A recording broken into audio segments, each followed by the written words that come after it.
Oh my gosh, you guys, I'm so excited. I did not know that this was going to be in the collaboration, but Esmeralda gave me this a couple months ago when I was in California and told me to play with it and give her my thoughts on it, and I love it. So I'm just gonna show you how it works.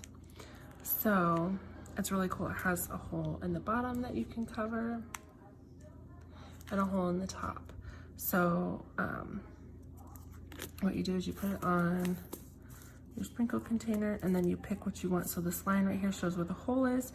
I'm gonna go ahead and just do a quarter just for the demo purposes. So I have it on a quarter and then I have the top covered. I'm going to just dump all the sprinkles in. If you can see them, they're right there. And then what you want to do is close it so that no more sprinkles go into the container when you're trying to dump it. Open the top, pour them in, and that's how you do it. And it's really cool because you can change it to different sprinkle containers if you want to mix them or just measure them out.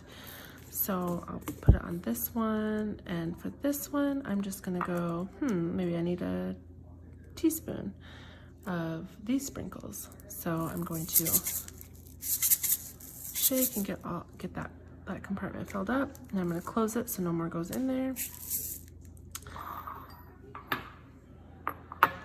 And then I'm gonna open the top so that they can come out. And there we go. So I'm shaking, no more is coming out, and I have the exact right amount. So yeah, this thing's really cool. So I am super excited that this is in the collab. I had no idea, but I thought I would show you that as a cookier and as someone who, you know, uses sprinkles fairly often, that this thing is really cool. So yay, so excited.